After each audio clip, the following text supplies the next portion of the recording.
Kinabukasan, nagising si Lando ng maaga nang ang sinag ng araw ay nagsisimula pa lamang magbigay liwanag sa baybayin. Tiningnan niya ang batang nakahiga sa kanyang lumang kahon.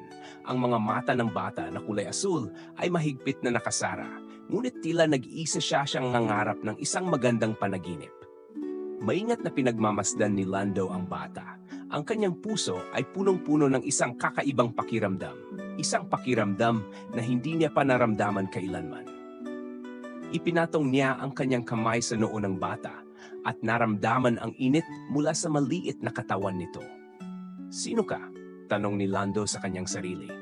"Bakit ka dumating sa akin?" Ang mga tanong na ito ay paulit-ulit na umiikot sa kanyang isipan buong magdamag. Hindi niya maintindihan kung bakit siya ang napili upang mag-alaga ng isang kakaibang nilalang. Isang tahimik na umaga sa isang maliit na baryo sa baybayin ng Isla de Lunas, si Lando, isang mangingisdang kilala sa kanyang kabutihang loob at sipag, ay naghahanda na maglayag. Siya ay 32 taong gulang, matipuno, may balat na tan dahil sa matagal na pagtatrabaho sa ilalim ng araw at laging may ngiti sa kanyang labi kapag nakikita ang mga tao sa kanyang baryo. Bagamat hindi mayaman, palaging sapat ang kita ni Lando upang mabuhay at paminsan. Habang tumatakbo ang mga araw, unti-unting nalamnan ni Lando ang buhay kasama ang batang babae. Bawat araw ay mas nakikita niyang lumalaki siya at mas nagiging malusog. Ang mga mata ng bata ay nagiging mas maliwanag at malinaw. Ang buhok niyang asul ay laging malambot tulad ng alon sa dagat. At ang buntot ng isda ay kumikislap na pilak tuwing gumagalaw siya. Ngunit sa kabila ng lahat ng ito, araw-araw, nararamdaman ni Lando na lalo pang tumitibay ang kanyang koneksyon sa batang babae. Bagamat siya ay isang bata pa, tila kaya niyang intindihin si Lando ng walang salita. Tuwing nagsasalita si Lando, nakatingin ang bata sa kanya ng mabuti. Ang mga mata niya ay kumikislap ng parang dagat. At habang dumaan ang mga araw, lalo pang naging malalim ang koneksyon ni Lando sa batang babae. Inaalagaan niya ito ng may pagmamahal at ingat. Ang batang babae, na ngayon ay medyo lumaki na, ay may mga mata pa ring kumikislap ng asul tuwing tinitingnan siya. Bagamat siya'y malusog at matalino, patuloy na dumarating ang isang pakiramdam ng pag-aalala na hindi kayang ipaliwanag ni Lando. Sinikap ni Lando na itago ang batang babae mula sa mga tao sa baryo. Ayaw niyang malaman ng iba na hindi siya isang karaniwang tao. Natatakot siya na kung malaman nila, baka hindi nila maintindihan at magdulot pa ng panganib sa bata. Kaya naman, tuwing may nagtatanong tungkol sa kanya, umiwas si Lando at hindi nagbubukas ng kahit anong detalye.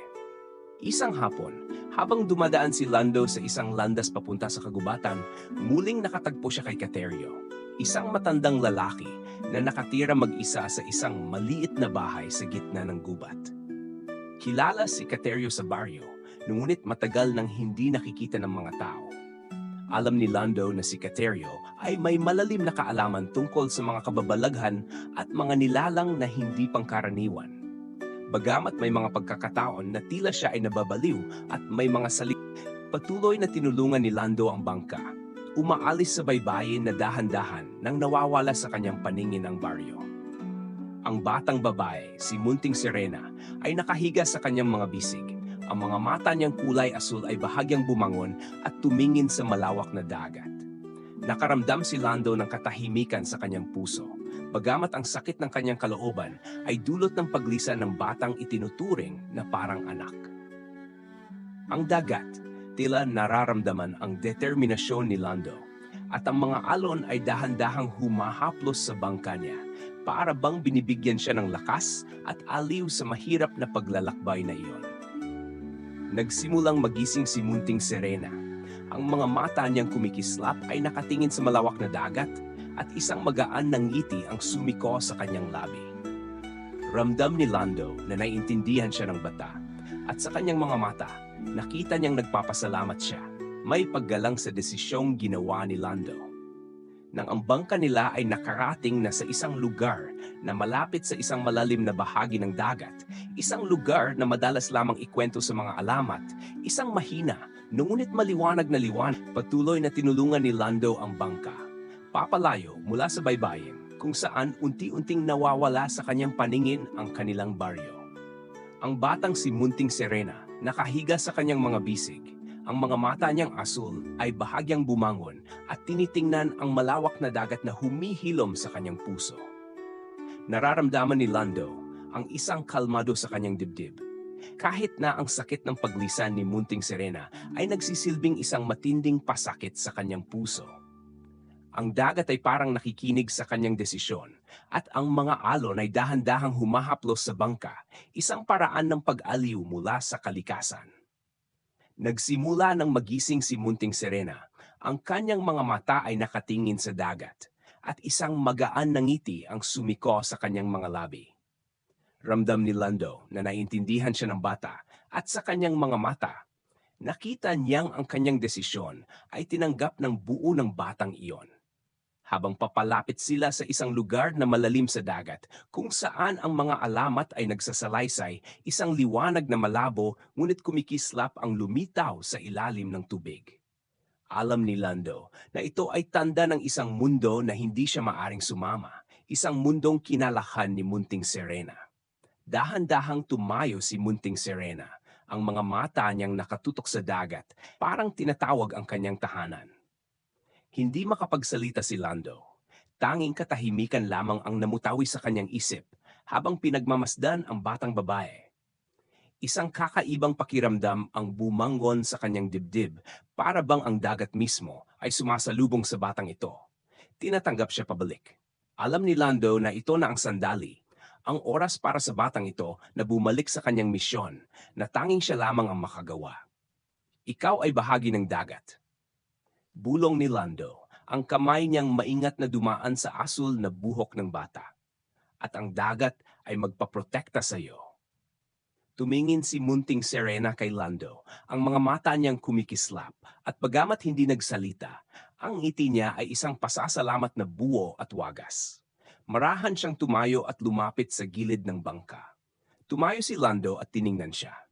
Bigla, isang malakas na alon ang dumapo sa bangka at si Munting Serena ay tumalon papunta sa tubig, dahan-dahang bumagsak sa kalaliman ng dagat. Ang liwanag ng kanyang katawan, asul at malabo, ay dahan-dahang nawala sa ilalim ng tubig. Nakatayo si Lando, hindi kayang alisin ang kanyang mga mata mula sa dagat. Alam niyang hindi nababalik ang batang ito, ngunit sa kanyang puso, ang batang iyon ay magiging bahagi ng dagat magpakailanman at magiging bahagi ng kanyang sarili.